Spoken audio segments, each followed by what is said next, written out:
One day, my husband asked me, "Hey, how much money do we have in that safe?" I chuckled and replied, probably around $500,000 in total now. The next day, when I got home, there was a signed divorce paper on the living room table, and both my husband and the safe were gone. My name is Helen, and I'm a 58-year-old working housewife. I still work hard at my job. You see, my hobby is saving money. When I was a child, my mother opened a savings account for me. She told me that depositing money in the bank made the numbers in my passbook grow, and I found that very enjoyable. I started depositing a little bit at a time, starting with just $1, and enjoyed watching it grow. So when my savings grew by a few cents in interest each year, it was a delightful surprise to my young self. Being fond of money and how it works, I worked as a financial planner and gave advice on managing assets. One day, a friend from college told me, an old childhood friend is in serious trouble due to debt. Could you give him some advice? So, I decided to meet with him and my friend. This old friend was a handsome man with a refreshing smile. My friend explained that despite his looks, he loves gambling and is struggling to make ends meet. I thought you, Helen, might have some good advice, my friend said. His name was Mark.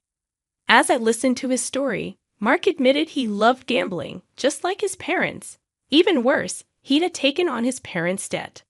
Of course, he seemed to be quite worried. I found his troubled expression rather endearing.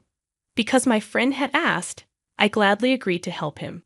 Looking back now, perhaps I had a bit of a crush on him, but I never imagined that this would lead to a series of troublesome events. Anyway, I advised Mark to consolidate his debts and reduce his monthly payments so he can manage his life somehow. Not long after, Mark and I started dating. That friend of mine opposed it, saying I wouldn't recommend being with him. But we went ahead and got married. I thought that getting married would help us face Mark's debt together. My income is pretty good for my age group. Therefore, most of Mark's income went towards his debt, and I made sure he cut ties with his parents to prevent the debt from increasing further. I gave Mark a monthly allowance of $500. When Mark decided to cut ties, his mother yelled, "Ungrateful child. I wish I'd never given birth to you." It's only natural for a child to repay their parents' debts.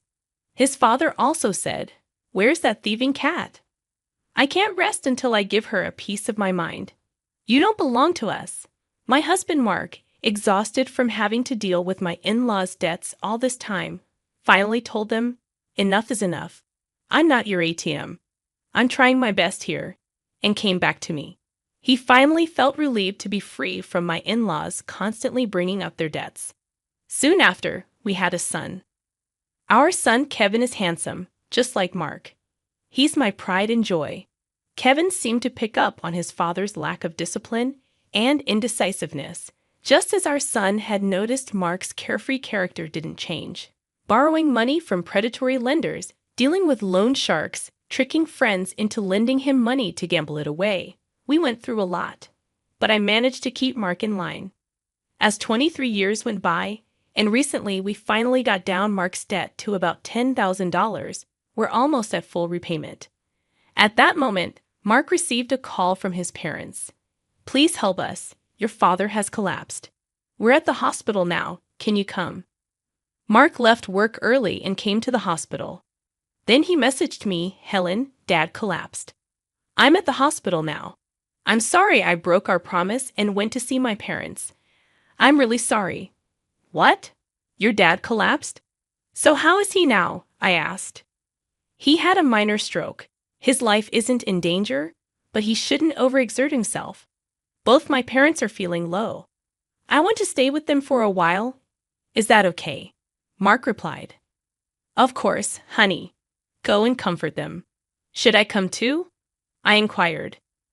"No, it's okay if you're busy with work, and they might treat you poorly again," Mark responded. I started giving Mark a little extra money for his hospital visits.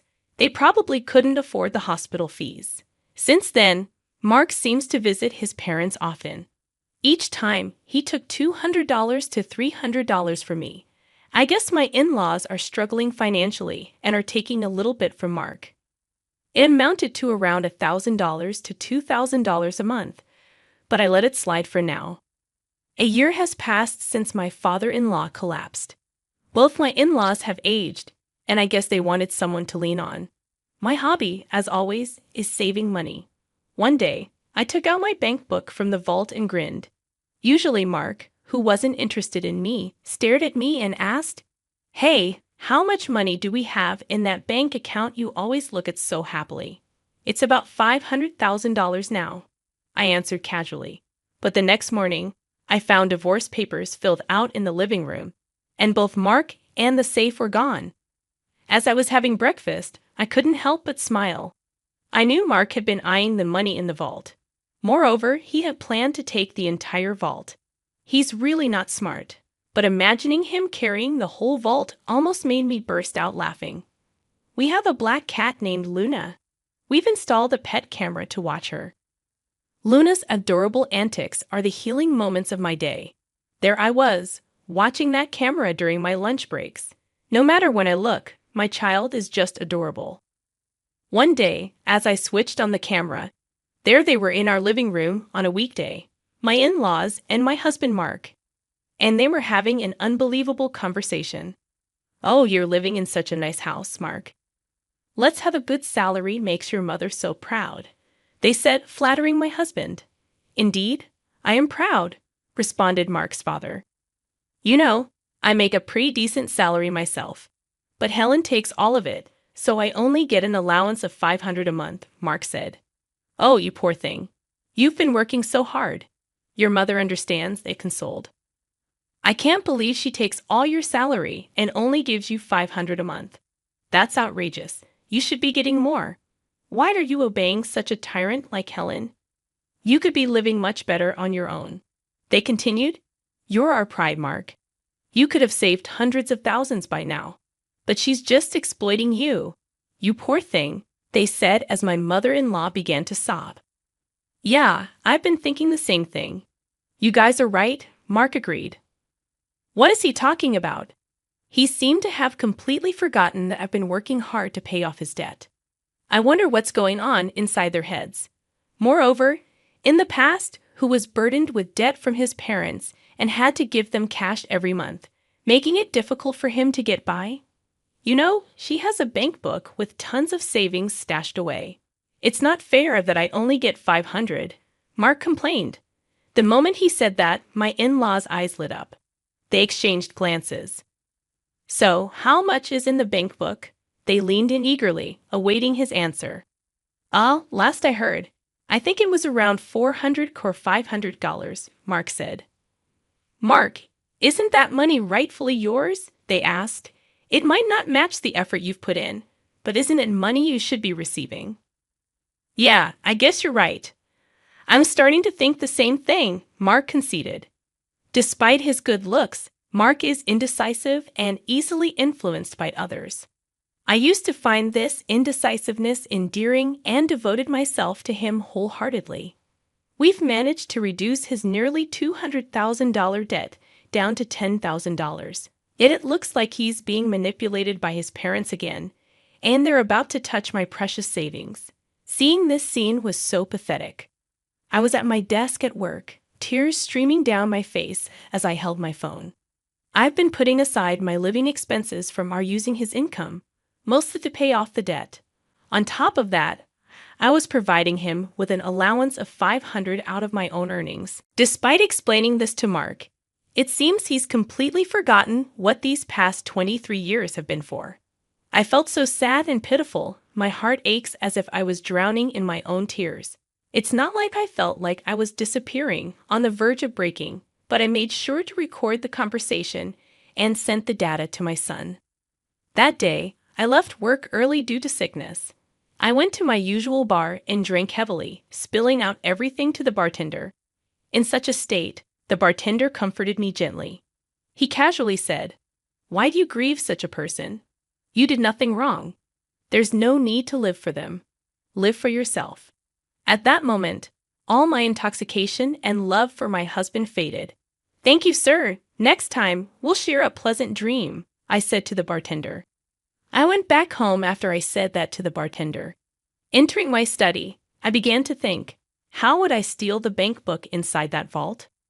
I couldn't even begin to imagine, but I needed to devise a plan. I will show them hell. They shouldn't underestimate me. I concentrated harder than usual. Gathering evidence was the first step. From then on, I frequently checked the pet camera every day. Then the ugly truths began to surface. My husband was bringing home a young woman during his supposed work hours. It seems like he was bringing her over about 3 times a week.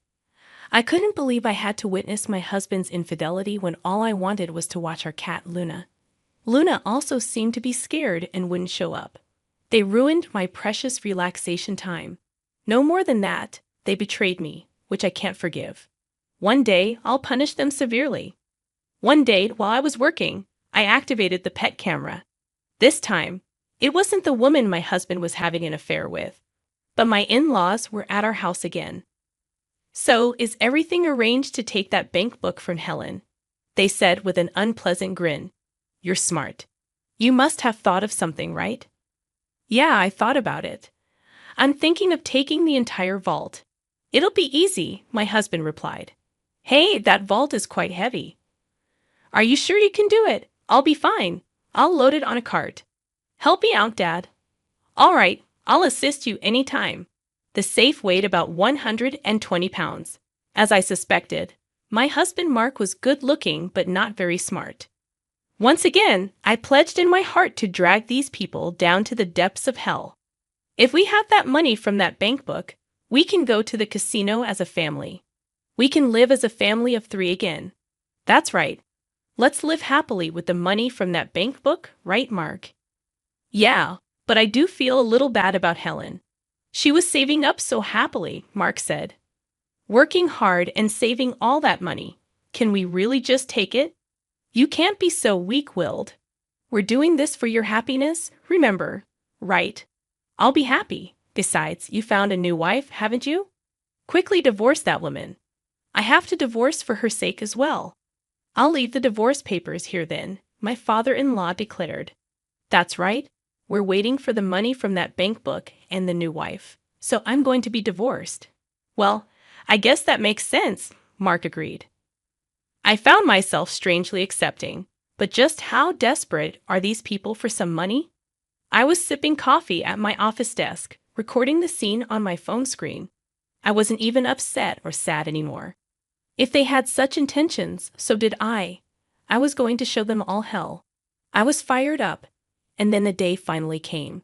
Hey, how much money is in that passbook in the vault? You always seem so happy when you're looking at it, Mark asked. Right now, there's about $500,000 in there.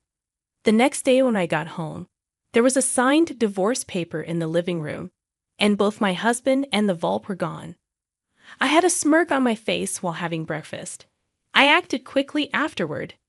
I immediately filed the divorce papers and contacted my son right away. Kevin, your father finally stole a vault. Can't believe he managed to carry it. It's so heavy. Mom, I think it's about time you end things with Dad. By the way, did he take everything in the vault too? Actually, I moved all the money to online banking. The passbook is essentially worthless now. The most valuable thing might have been the safe itself since it was so heavy. Oh, by the way, I've already filed the divorce papers. Now, I'm thinking about filing a police report. I think it's definitely a good idea to file a police report, especially considering the seriousness of the situation. It would also be wise to hire a lawyer to ensure your rights are protected and to navigate the legal process effectively. Oh, right, a lawyer. I hadn't thought about that. Thanks for the reminder. I'm cutting ties with Kevin too. He seemed exasperated, and it's probably best to distance yourself from anyone involved in this situation.